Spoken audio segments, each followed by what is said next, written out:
epic battle for the blue and the green. Ateneo and LaSalle go head-to-head in Game 1 of the UAAP Men's Basketball Finals.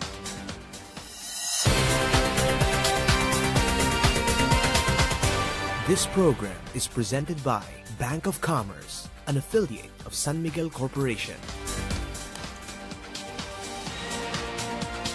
Good evening, I'm Mai Rodriguez. Thanks for joining us. A home for Christmas.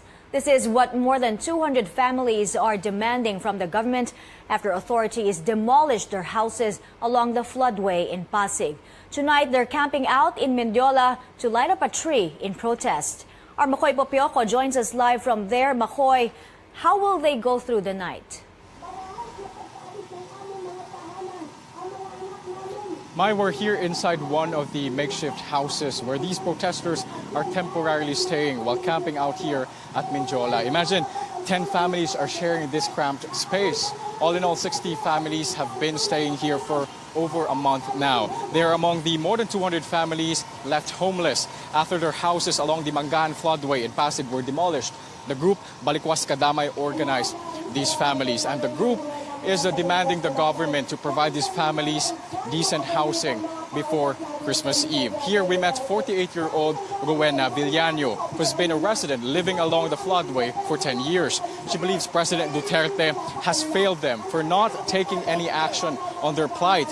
ᴅᴜᴛᴇ, who has 2 children, criticizes the Duterte administration for being anti-poor. ᴅᴜᴛᴇ makes this daring appeal to Mr. Duterte. Ngayon, Duterte, imbis na kami tulungan mo, kami pang mga mahihirap ang inaalipusta mo, kami pang mahihirap, halos murahin mo at kung ano pa ang mga masasakit na salita na binibitawan mo. Bakit, Duterte, nung mga panahon na ikaw ay nangangailangan, kanino ka ba lumalapit? Sino ba ang unang-unang mong pinuntahan? Mga dayuhan ba? Mga mayayaman ba? Hindi ba kaming mga mahihirap ang unang mong nilapitan? Kaming mga mahihirap ang dapat mong unahin at bigyan ng pansin. These families say there's a huge possibility that they will be spending Christmas and New Year here. So to uplift Christmas spirit, they put up this what they call crisis mass tree, a play-up of the words crisis and Christmas tree. And well, this is made of wood, and on it are words written like demolisyon, mataas na presyo, privatisasyon, and the names of President Duterte and Pasig City Mayor Robert Eusebio are also on it. And well, now they adorned the crisis mass tree with Christmas lights, serving as a beacon of hope for the displaced families here. Mike. Makoy, tell us, why were the houses demolished, and weren't they assisted by the local government for relocation?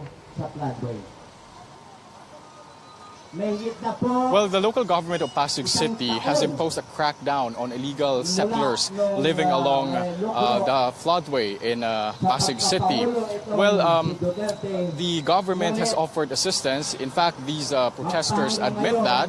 But these protesters complain that the houses or the relocation site provided by the government is far from their children's school and their work. They also complain that some of the houses there are not even complete and have no electricity and water connection. We tried reaching or asking for comment from Mayor Eusebio on this, but we have not received any response to our queries. Mike. All right, Makoy Popioco there reporting live from Mendiola. They used to be friends, but now President Rodrigo Duterte has signed Proclamation 360, canceling peace negotiations with the communist rebels. The party's founder is accusing President Duterte of sabotaging the talks. Our senior correspondent David Santos reports. President Duterte finally makes good his threat to scrap the peace talks. He signed Proclamation 360 hours before it was made public late Thursday evening. While the move stunned peace stakeholders, Presidential Peace Advisor Jess Dureza calls for sobriety and understanding. I'm sure itong ginawa niya na cancellation has a purpose. The ultimate end here will be to work towards peace. But the president's counterpart in the talks, CPP founder Joma Sison, was not in an understanding mode, to say the least. In a statement, Sison lambasts the mental fitness of Duterte, his former student, for whom he had glowing words before. ʟSoᴛ calls the president's knowledge of the peace process shallow and defective, and even goes as far as to suggest that the president's men should consider replacing him. The communist movement said the president's decision to terminate the negotiations came when both peace panels had quietly agreed to resume the stalled peace talks in Norway before the end of the month. This would have been a major breakthrough, since significant agreements such as land reform and joint ceasefire mechanisms were on the agenda. The government panel would not confirm this. Well, I don't want to disclose things that are not made public yet, but they're entitled to disclose what they think they should. The non-stop NPA attacks, including one that killed an infant, Dureza says, prompted the president to end the talks. But ʟSoᴛ says the AFP and PNP had committed far worse offenses, yet the left never threatened to abandon the negotiations. For Dureza, Proclamation 360 makes the cancellation of the talks final and executory. The National Democratic Front, which negotiates on behalf of the CPP-NPA, insists they need to be formally informed. Once acknowledged, a 30-day grace period has to be observed. Since the late 1990s, this is the first time the peace talks were terminated with the CPP, which has been waging one of Asia's longest insurgencies. So don't give up. This is not the end of the road. This is just a roadblock. We can find other detours to go to our destination. Diba? David Santos, CNN Philippines. President Duterte says he canceled the talks with the CPP-NDF because he couldn't give what they wanted, a coalition government. Speaking at Camp Tecson in San Miguel, Bulacan yesterday, the president explained why he signed Proclamation 360. Aside from the NPA attacks that were happening even amid negotiations, the left's proposal of a coalition government did not sit well with President Duterte. I already noticed the trend of the thoughts of the other side. And when I sum it all, reading from all previous working papers, it would sound like a coalition government. That is why I said in the previous days, I cannot give you what I do not own. And certainly, a coalition government with the Republic of the Philippines is pure nonsense. CPP founder Joma ʟSoᴛ calls President Duterte a liar after the president said he ended talks because the left wanted a coalition government. ʟSoᴛ referred to a news report in 2014 where then Mayor Duterte was quoted saying he will forge a coalition with the revolutionary forces if he becomes president. Mr. Duterte said it would solve the decades-long war with the rebels. Now ʟSoᴛ calls the president a political swindler who depends on lying. President Duterte yesterday ordered the arrest of ʟSoᴛ if he comes home from the Netherlands, where he has been seeking asylum. Malacanang condemns a statement of 3 United Nations special rapporteurs on the country's anti-drug campaign. The government says it will never condone extrajudicial killings and tolerate human rights violations. The palace was reacting to the UN rapporteur's statement that a significant number of killings, which appear to be perpetrated by law enforcement officials and unknown assailants, have been reported to them. They called on the government to investigate the killings, bring perpetrators to justice, thoroughly review the current policy, and prevent further attacks. Malacanang adds it will not allow these biased individuals parading themselves as human rights experts to bully governments. Still ahead, President Donald Trump says he took a pass at being named Time's Person of the Year. We'll tell you what the magazine says about that. And we tell you the latest on the reunion movie of Sharon Cuneta and Robin Padilla. Back after a quick break. Stay with us.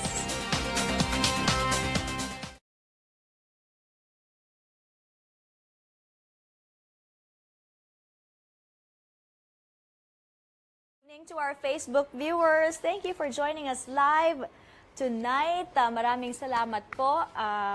Thank you for your time. Marami nang nagre-react dun sa top story ngayon, yung ni-report ni Makoy Popyoko na nagmo-monitor doon sa developments doon sa protest action ngayon sa Mendiola, Manila, may mga nawalan kasi ng bahay, dinemolish yung bahay nila sa Pasig sa may floodway. At ngayon, they're camping out in Mendiola and they're calling on the government, on President Duterte to give them housing, to give them shelter for Christmas. Binabasa ko nga yung mga ibang reaction nyo dito. Babasahin ko lang yung mga iba yung mga comments. Si Contemplo Sebastian Kyle is saying, bakit si Duterte na naman ang sinisisi nyo? Sabi niya, abay, magtrabaho kayo para magkapera kayo. Di yung puro rally ang alam nyo. Reaction ni Contemplo Sebastian Kyle. Si Ryan J. Castilar, sabi naman niya, at talagang may pambayad pa sila ng kuryente para mag-Christmas lights. Na-observe na yan doon sa protest action ngayon sa Mendiola. But Makoy Popioko has been monitoring the situation there today. Sinabi nga niya na yung mga nandoon, yung mga displaced residents, andoon na sila for over a month now. Kasi yung pagde-demolish ng bahay nila took place over a month ago. At ang mga daing naman nila, sabi nila, may relocation site naman for them, pero wala naman daw maayos na koneksyon ng tubig at kuryente. Ngayon, patuloy namin kinukuha ang reaksyon ng Pasig City local government dito. Katunayan na we're trying to get a statement from Mayor Robert Eusebio at hinihintay lang namin ang kanyang reply at ang kanyang statement dito. We will give you that statement as soon as we have it. Also happening today, big game, Ateneo and LaSalle in the UAAP.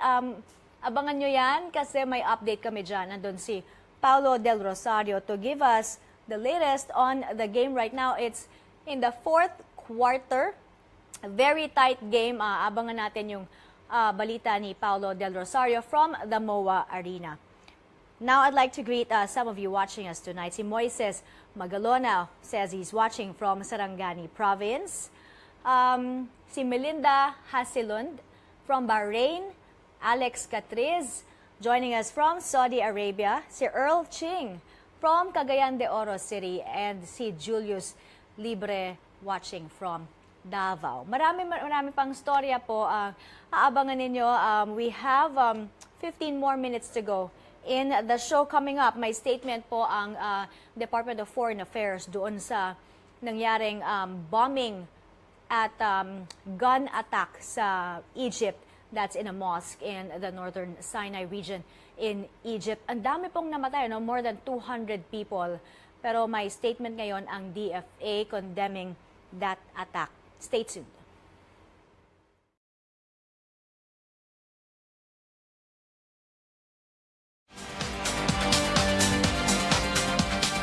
This is the newsroom on CNN Philippines. Welcome back. The House panel running the impeachment proceedings against Chief Justice Maria Lourdes Sereno has invited Associate Justice Teresita de Castro to shed light on allegations. Sereno's lawyers say they're ready for it. Our Rex Remitio has this story. Two Supreme Court justices pitted against each other. Lawmakers at the lower house have invited Associate Justice Teresita de Castro to testify against Chief Justice Maria Lourdes Sereno. De Castro had questioned Sereno's actions, such as granting foreign travel allowances without the approval of all justices. De Castro has yet to say if she's attending as witness. Larry Gadon, the lawyer who filed the complaint against Sereno, also cannot confirm it. But Gadon earlier claimed De Castro is willing to become a witness against her colleague. Sereno's lawyers say they're ready for De Castro. After all, she has denied Gadon's claim that she released classified information to a journalist. This refers to a stay order against proclaiming some party list winners in the 2013 elections. So parang that kind of statement took the thunder away from what could have been a dramatic appearance. Sereno's lawyers think it's inappropriate for De Castro as a High Court justice to attend the hearing. In terms of impact, siguro it's controversial. Parang, oy, kakaiba ito It's unconventional, but kung matatamaan ang aming depensa o hindi, wala po kaming pangamba, wala kaming nakikitang dahilan para mabahala. Although Sereno's lawyers are confident they can defend the case when it reaches the Senate, they're still hoping the lower house would junk the impeachment complaint. Rex Remitio, CNN Philippines. The Philippine government condemns Friday's deadly attack at a mosque in Egypt that killed at least 235 people.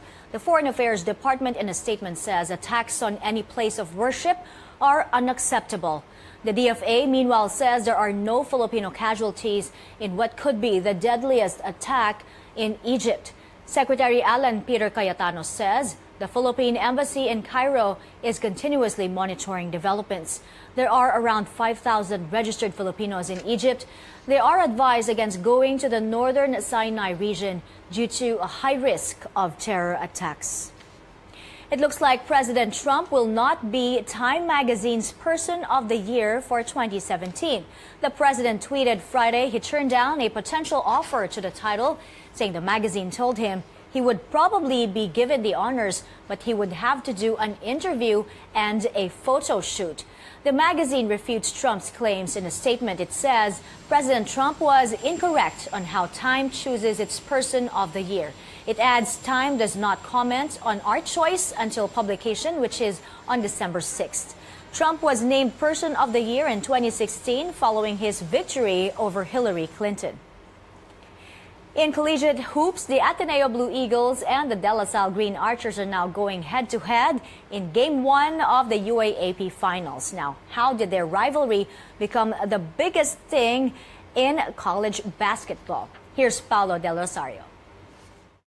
In UAAP Season 80, we will have another La Salle versus Ateneo Championship Series.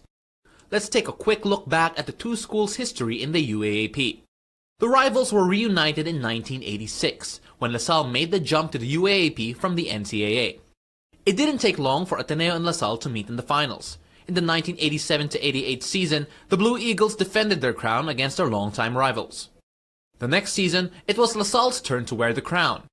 Then head coach Derek Pumaren led the Green Archers to their first ever UAAP crown against the FEU Tamaraws. Since the league entered the Final Four era in the 93-94 season, both La Salle and Ateneo have been constant title contenders in the league. La Salle leads the league in finals appearances with 16, while Ateneo follows in second with 11 in the Final Four era. The two teams don't just make it to the finals, they also win them. In their time in the UAAP, La Salle has won 9 men's basketball titles, while Ateneo trails closely with 8 of their own. A win for the blue side this year could see Ateneo even up the score. The saying goes that when it's Ateneo and La Salle playing, previous stats and records don't matter. Another saying from both schools goes, matalo na sa lahat, basta hindi sa kanila. In the coming days, it isn't just pride on the line. It is another championship. Paulo Del Rosario, CNN Philippines. Paulo is at the Mall of Asia Arena monitoring the game. He'll be back later to give us an update.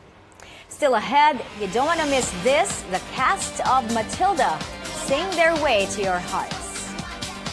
And an update on the much-awaited finals, Game 1 between longtime rivals Ateneo and La Salle. This is Newsroom Weekend on CNN Philippines. Stay tuned.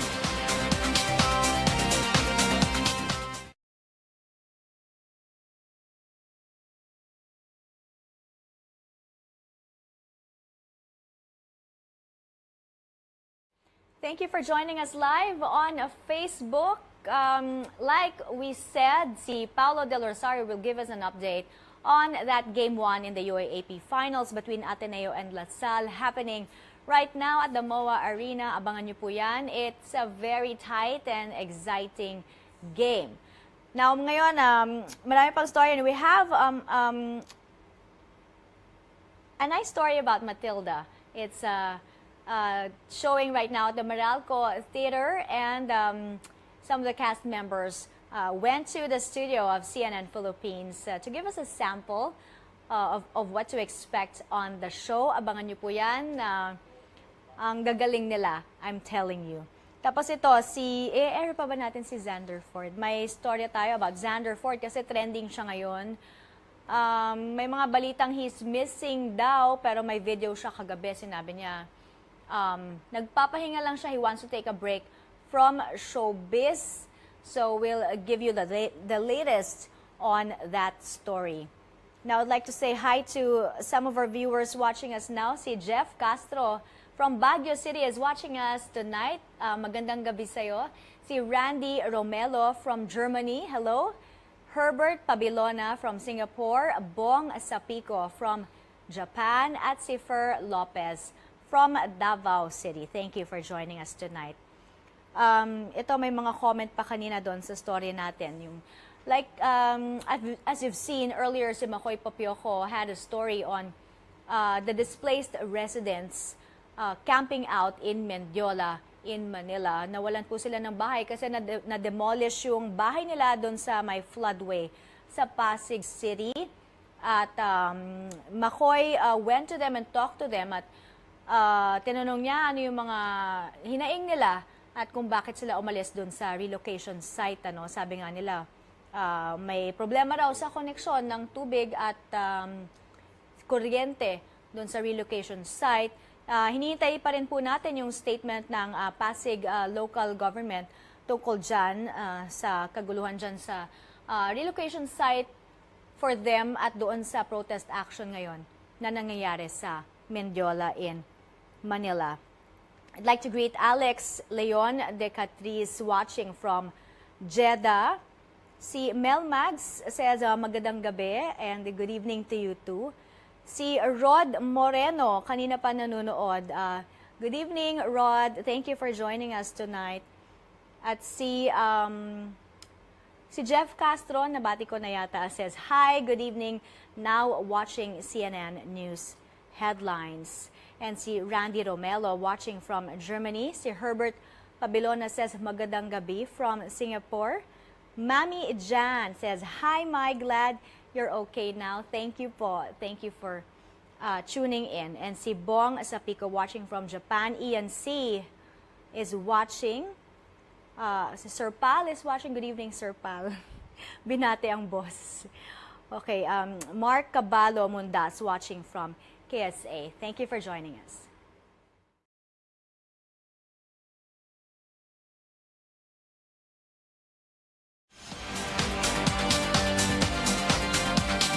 Newsroom's back with more stories. Big things come in small packages, and these three talented girls prove just that. Esang De Torres, Uma Martin, and Kyle Napuli, alternately playing the role of Matilda, shared with CNN Philippines what it's like to be part of this Tony Award-winning musical. It's based on the 1988 children's novel about a 5-year-old girl with extraordinary powers. The young ladies also gave us a sample. The noise in my head was incredibly loud, and I just wish they'd stop. My dad and my mum and the telly and stories would stop for just once. And I'm sorry, I'm not quite explaining it right, but the noise becomes anger, and the anger is the light, and it's burning inside me, which usually fades, but it isn't today. And the heat and the shouting, and my heart is pounding, and my eyes are burning, and suddenly everything is. It's a phenomenal show. Matilda the musical runs until December 10th at the Meralco Theater. Now, a video of internet sensation Xander Ford is circulating online. He refutes claims that he is missing, saying he's just tired and wants to take a break from show business for a few months. Last night, Xander's talent agency Star Image Artist Management claimed Xander was missing. They posted this poster on their Facebook page saying Xander was last seen at around 12 midnight of Thursday and that some of Xander's guestings were canceled due to his disappearance. The talent agency also says it has sought police assistance from Imus Cavite Mayor Manny Maliksi to find Xander. We asked the agency about his latest video, and here's what they have to say.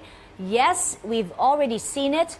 Actually, even his family doesn't know where he is. Kausap namin mom niya at hindi po nila alam kung nasan po nagstay si Xander.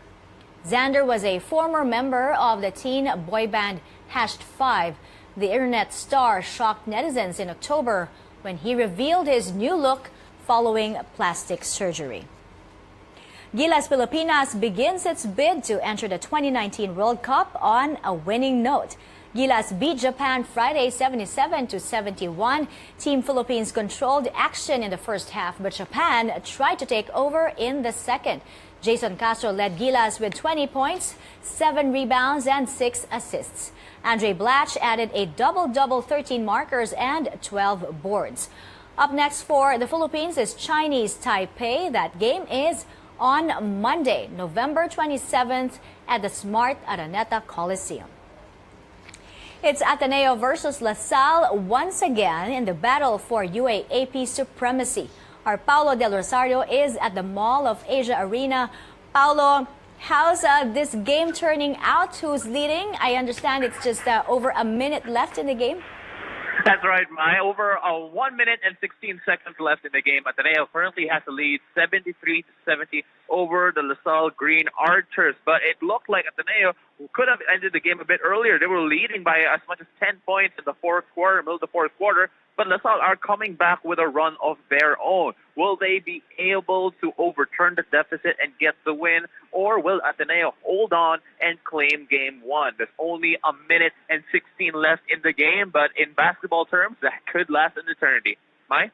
Paulo, tell us about it somehow turned physical earlier. There was somebody who was injured. He was on the floor and bleeding. Tell us about that. That's right. In the second quarter, this actually shows just how physical this game is. Ben Mbala, when he was making a move towards the basket, an inverted elbow found the forehead of Matt Nieto, the Ateneo guard, and he was seen sprawled on the floor and bleeding. At the halftime break, they patched him up, and he came out, and he's now wearing a bandage. He's still playing. But it just goes to show just how physical the game is on the court as well. And, you know, the intensity is also spilling over to the crowd. I sat amongst the LaSalle fans. I sat among Ateneo fans. And some of the words being thrown around are not safe for airing. But you can just tell just how intense this game is and just how in it everyone is, from the crowd to the players. Right? So Matt Nieto is back in the game, but Ateneo was leading or is still leading much of the way, but very slim margin. Tell us about that.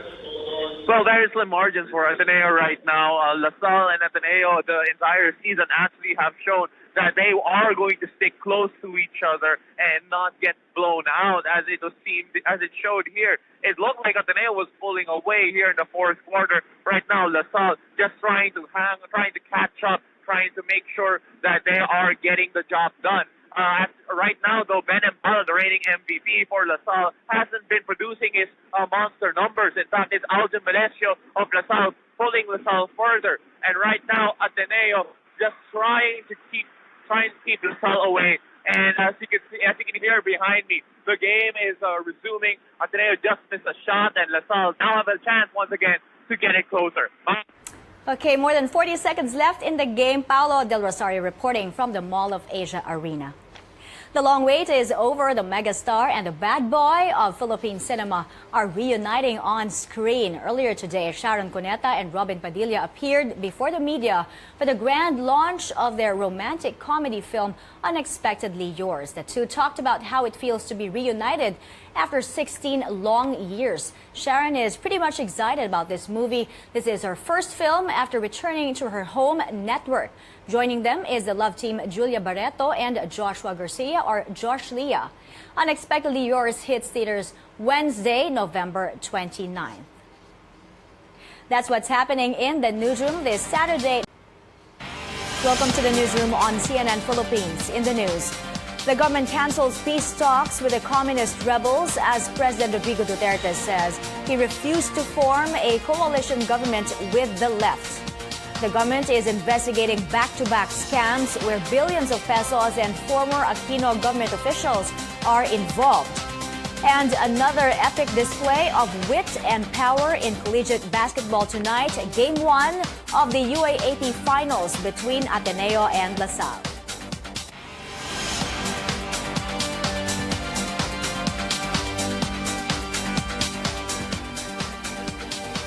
Good afternoon, I'm Mai Rodriguez. Thanks for joining us.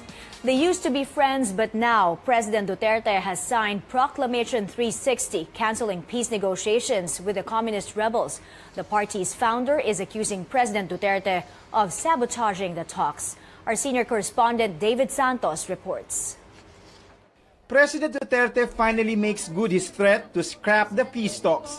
He signed Proclamation 360 hours before it was made public late Thursday evening.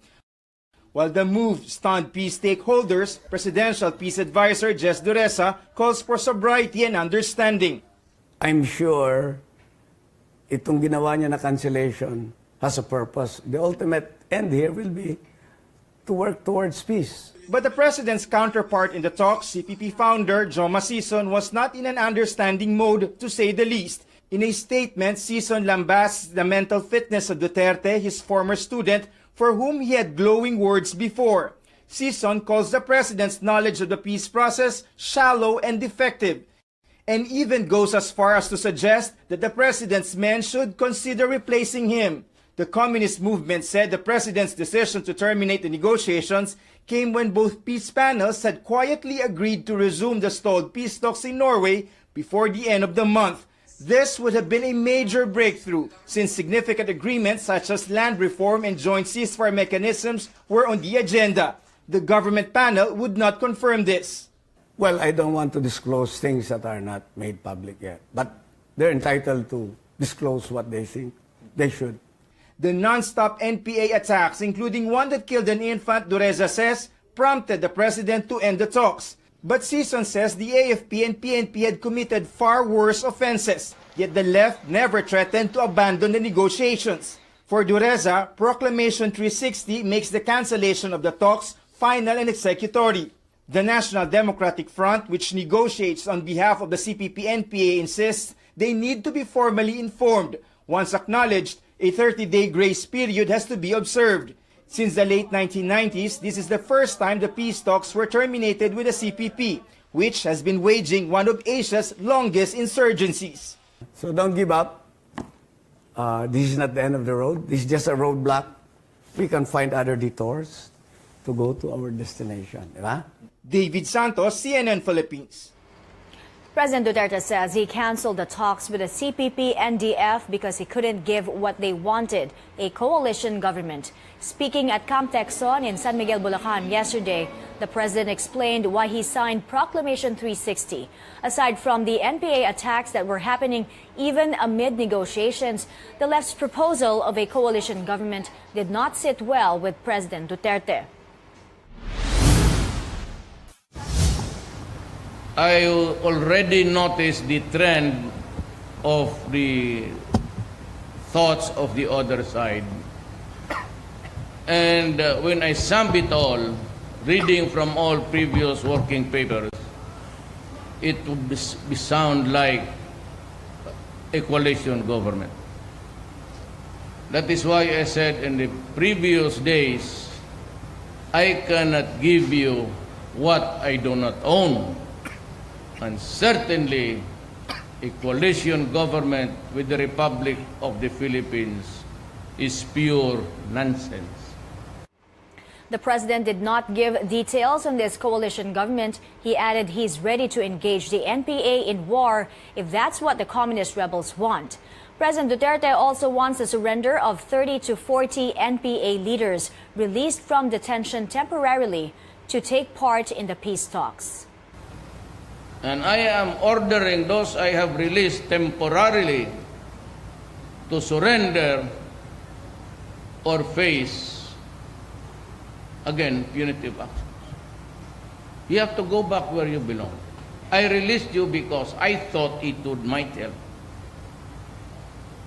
Eh kung hindi makatulong, then you are undercutting me before the eyes of the Filipino people. You must be joking. The CPP-NDF has said there is a process to be followed as far as the freed NDF consultants are concerned. President Duterte says government lawyers must first file the necessary motions in court. The armed forces expects the rebels to step up attacks against government forces. That's why the military will also intensify offensives. Amin pong ine-expect yan. Sila'y magpapakitang gilas. Sila'y magpapahiwatig na nariyan pa rin sila. We have already provided the guidance to our units to be vigilant and stay alert pertaining to the movements of the NPA. The military says there are some 3,800 NPA members. The intensified operations will also target criminals and rebels carrying firearms. Leaders of Communist Front organizations will also be arrested. Asked if this is a declaration of war, Padilla says they're simply performing their mandate. Are we officially declaring war against these enemies in the state? It is the mandate of the armed forces to go after criminals and illegally armed elements. So it is part of that mandate, and we will fulfill it. You know, war may be called, whatever activities you do, you may call them war. But here we are performing on a mandate. So whatever it is that you term it, it is always in performance of our mandate. Malacanang condemns a statement of 3 United Nations special rapporteurs on the country's anti-drug campaign. The government says it will never condone extrajudicial killings and tolerate human rights violations. The palace was reacting to the UN rapporteur's statement that a significant number of killings, which appear to be perpetrated by law enforcement officials and unknown assailants, have been reported to them. They called on the government to investigate the killings, bring perpetrators to justice, thoroughly review the current policy, and prevent further attacks. Malacanang adds it will not allow these biased individuals parading themselves as human rights experts to bully governments. Gilas Pilipinas begins its bid to enter the 2019 World Cup on a winning note. Gilas beat Japan Friday 77-71. Team Philippines controlled action in the first half, but Japan tried to take over in the second. Jason Castro led Gilas with 20 points, 7 rebounds, and 6 assists. Andre Blatch added a double-double, 13 markers, and 12 boards. Up next for the Philippines is Chinese Taipei. That game is on Monday, November 27th at the Smart Araneta Coliseum.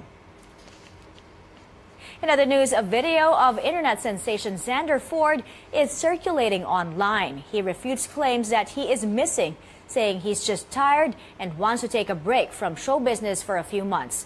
Last night, Xander's talent agency Star Image Artist Management claimed Xander was missing.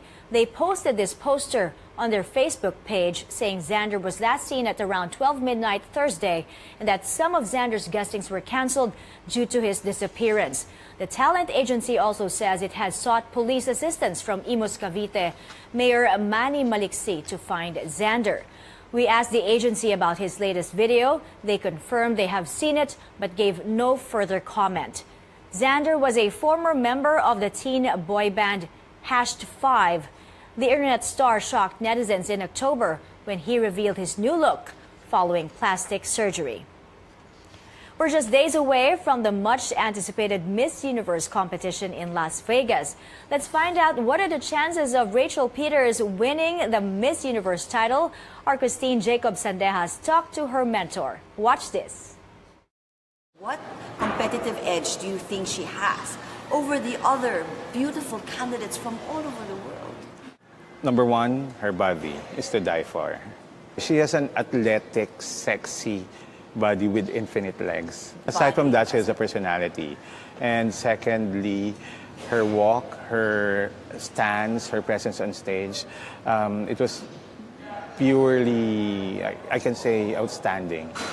The costume was designed by Val Taguba. So we asked Val Taguba to prepare sketches for the national costume. And he prepared several. And then when we saw this Golden Sarimanok national costume, Rachel and I readily agreed that this is it for her.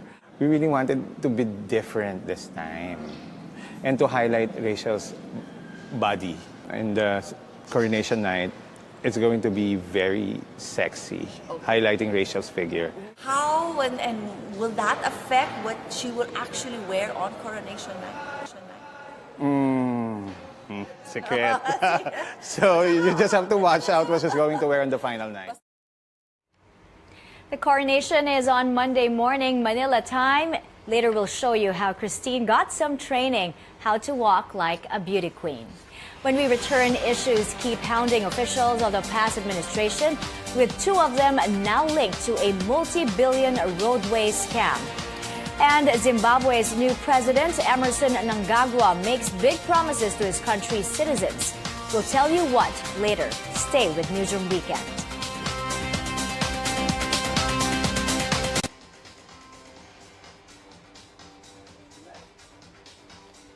We're live on Facebook. Thank you for joining us today. Magandang tanghali po sa inyong lahat. Kamusta na po kayo? I'm back from a long rest dahil as you know, last weekend, masama po yung pakiramdam ko at nawala yung boses ko. Thank goodness ngayon medyo bumuti naman siya. So I'd like to first greet some of you. Marami nang bumabate. Since we started the show, marami ring excited para sa Ateneo Lasal game sa UAAP mamaya. No? Si Dan Joshua Apura said, "Go Ateneo Blue Eagles, cheers to UAAP champion." Aabangan yan mamaya. Of course, this is the long rivalry between the two universities. Ang tagal-tagal na talaga nito. Ang daming fans na I'm sure maghihintay for game 1 of the finals. Lorna Domingo says hi. Si Brian Ibrahim says good afternoon mga ka-CNN. Si Roylan Santiago says watching habang naka-duty sa clinic. Oy, kumusta ka? Duty ka sa clinic ngayon. Thank you. Good afternoon. He says, good afternoon, Miss Mai. More power, CNN Philippines. Tapos marami pa rin nagre-react sa, well, the first story today, the top story still, yung cancellation or termination of the peace talks with the CPP, NDF. This is the first time in so long that the end of peace talks was announced, 18 years if I am correct.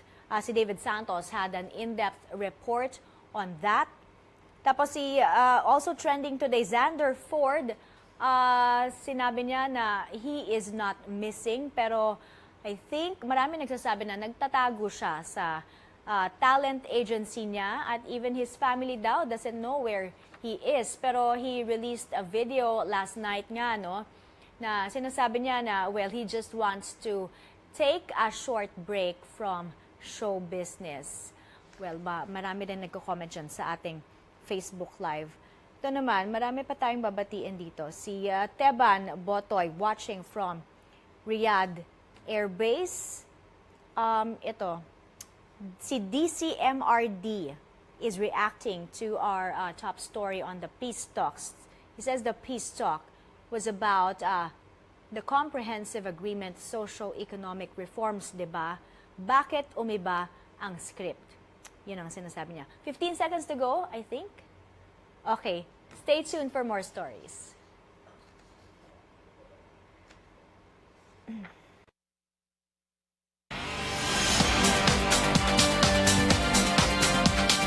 You're in the newsroom on CNN Philippines. Welcome back.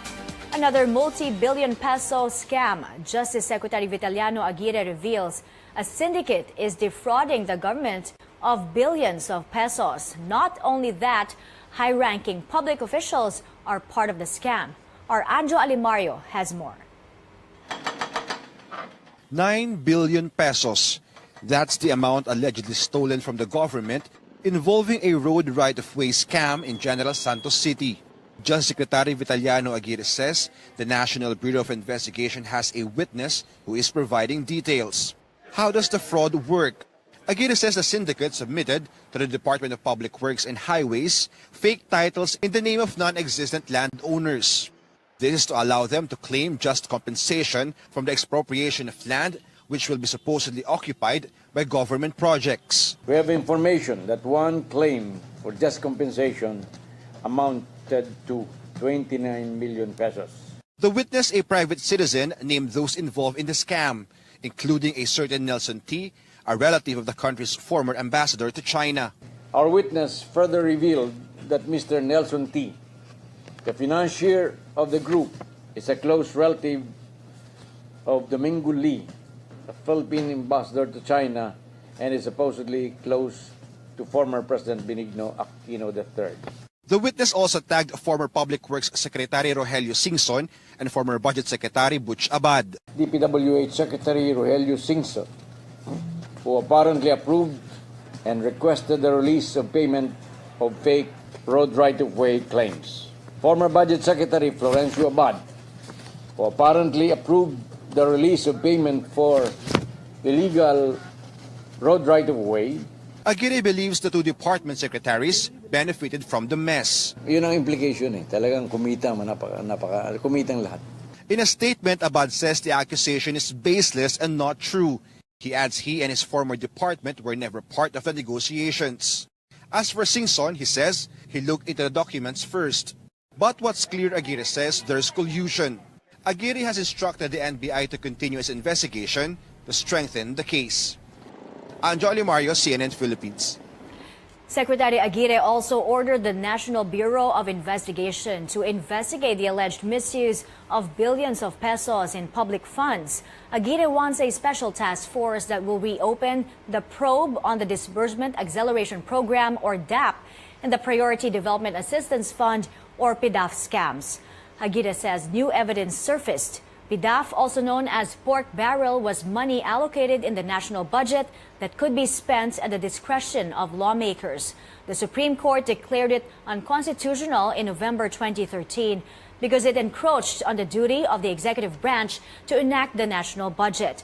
In October 2011, the Aquino administration set up the DAP to speed up spending by realigning government savings. The Supreme Court in July 2014 declared specific acts of this program as unconstitutional. News overseas, authorities in Egypt are hunting down the attackers of a Sufi mosque in northern Sinai that killed at least 235 people. More than 100 were also injured when militants launched a bomb and gun attack on the Al Rawda Mosque during Friday prayers. This is thought to be the deadliest terror attack on the country's soil, and President Abdel Fattah el-Sisi vowed to respond with brute force. No one has yet claimed responsibility, but the strike bears the hallmark of ISIS.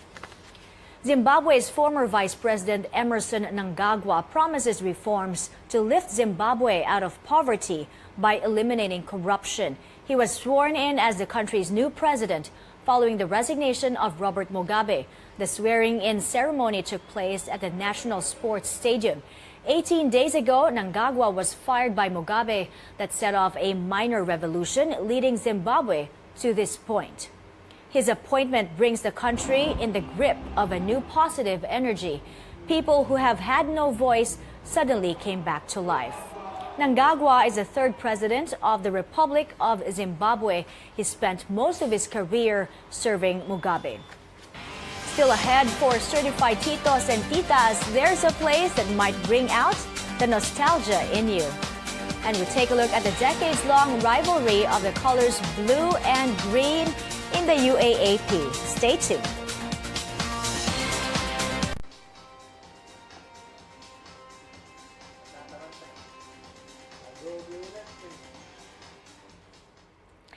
Good afternoon again to our viewers. We're live on Facebook. Thank you for joining us. Marami pa akong babatiin. First of all, may mga reactions pa rin dun sa top story at doon sa report ni senior correspondent natin na si David Santos doon sa pag-terminate ng peace talks with the CPP-NDF.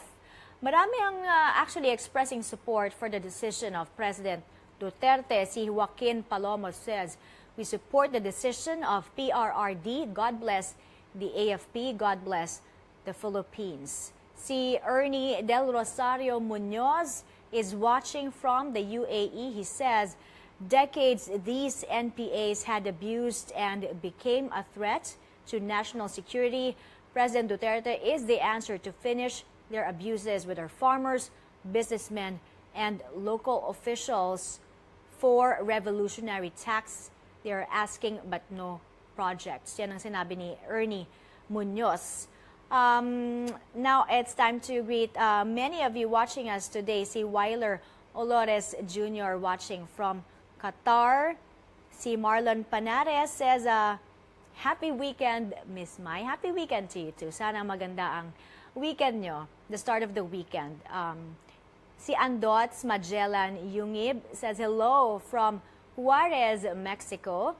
Sumage Jerry watching from Toronto, Canada.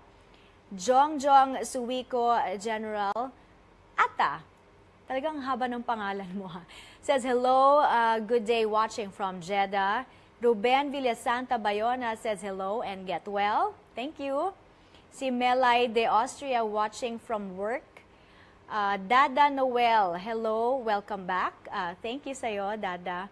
And si Ding Mesiano, well, may comment siya doon sa pag-terminate ng peace talks ulit. Sabi niya, how can that be when your enemy continues to stab your back? Si Rexel Meneses is asking, what time ang Miss Universe sa Lunes? I received word that it's going to be at 8 a.m. That's on Monday morning, Manila time. Sa Sunday night yan sa Las Vegas. Si Mel Mag says, hi. Hello. Hello to you too. Si Roniel Domingo Navarro says, mabuhay, watching from Calgary, Canada. Go Ateneo Blue Eagles daw. Wow. Also si Victoria Dianco says hello. Good afternoon from Hong Kong. Bill Nixon says hello. Hi Bill. This is Bill from Canada. Thank you for watching us. And si Sani J. Pobre says hello, my. Okay, we have 10 seconds left in this short gap. Stay tuned for more stories.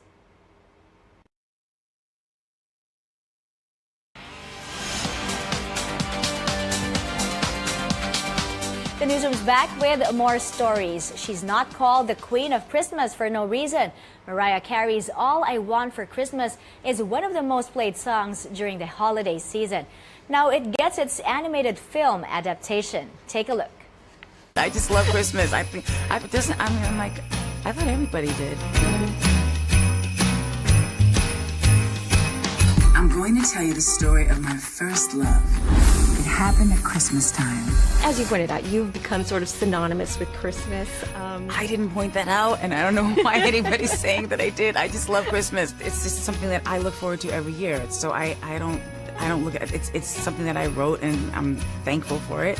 And so now that it's become a movie, animated movie, and it's really for kids and for the whole family. So it's something that makes me feel proud that I was able to write a Christmas song, and along with my other catalog. And hopefully I'll keep being able to listen to it and enjoy the holiday season. What are you looking for Christmas? What are you hoping Happiness, and just really getting to have my own Christmas and enjoy the holidays. Now in sports, it's Ateneo versus LaSalle again for UAAP supremacy. Our sports desk anchor Andre Felix has more on what to expect.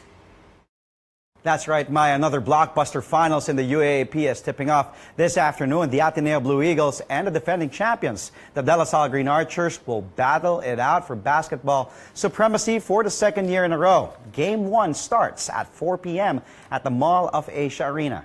Ateneo beat La Salle by a point in the first round of elimination games, but the Green Archers bounced back and shot down the Blue Eagles in the second round.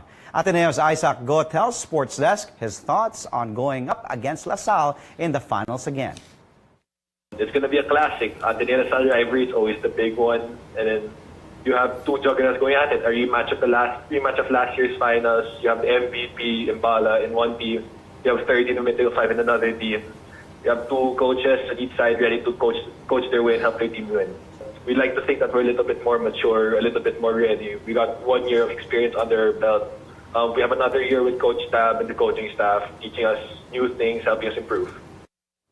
As for LaSalle's Richie Rivero, he shares his mindset heading into the championship series.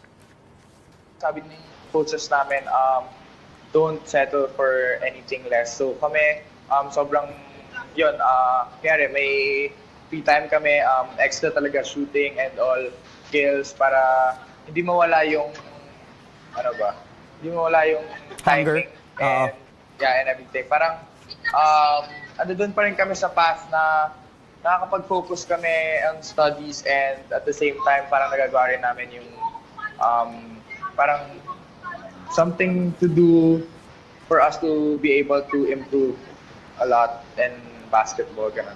Siguro dun sa performance-wise namin, parang mas pumped up kami pag Ateneo. We have more of the week's top sports stories on Sports Desk Weekend. I'm Andre Felix. Mai, back to you.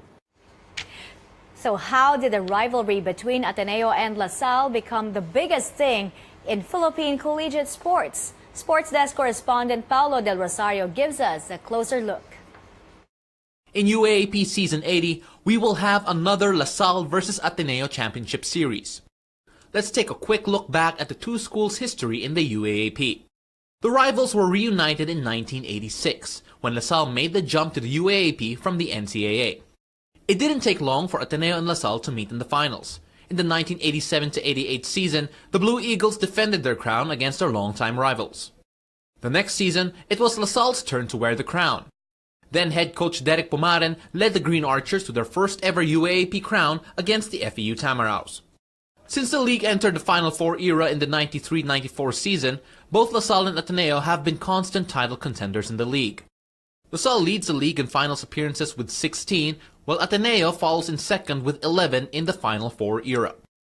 The two teams don't just make it to the finals, they also win them. In their time in the UAAP, LaSalle has won 9 men's basketball titles, while Ateneo trails closely with 8 of their own. A win for the blue side this year could see Ateneo even up the score. The saying goes that when it's Ateneo and LaSalle playing, previous stats and records don't matter. Another saying from both schools goes, matalo na sa lahat, basta hindi sa kanila.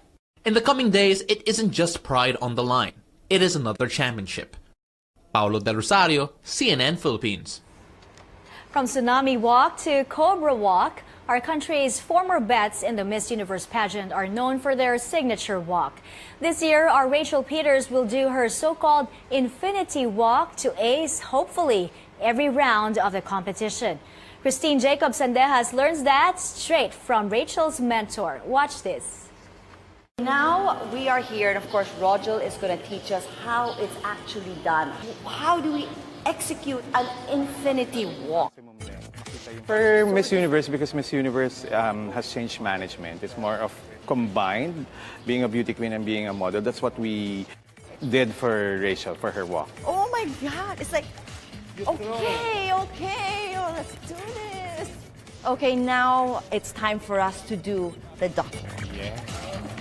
Guys, Hip this out. is not easy. Hip I out. don't know how these girls can do it with Hip a smile on their face. And so, of course, the master himself, Rogel, said you always have to smile on stage. And now that I'm done with my brief beauty queen training with none other than Rogel Flores, it's now time for me to finally apply what I've learned on how to be a true beauty queen. Christine Jacob-Sandejas, Philippines! Way to go, Christine. Beautiful. Now for Flores, the competition is tougher than ever, he says. This year, Miss USA, Miss South Africa, and Miss Spain might get in the way of Rachel winning the crown. Before we go, by now, you might have already heard about this Facebook group dedicated to certified titos and titas. Our senior anchor and correspondent Pinky Webb gives us a tour. This is Classic Pare, Titos and Titas of Manila, a Facebook group that aims to bring nostalgia by sharing positive posts about the past. From good old-fashioned games like Tamagotchi, SOS, Tumbang Preso, Patintero, and Chinese Garter, pop culture icons like PBA teams, cartoons, and TV shows, popular snacks like champoy and lala, to old gadgets like laser discs, pagers, and early cellular phone models. The group opened last week, but it's already gained more than 700,000 members and counting. The administrators hope that with their group, they can help bring back the good vibes on social media. Pinky Webb,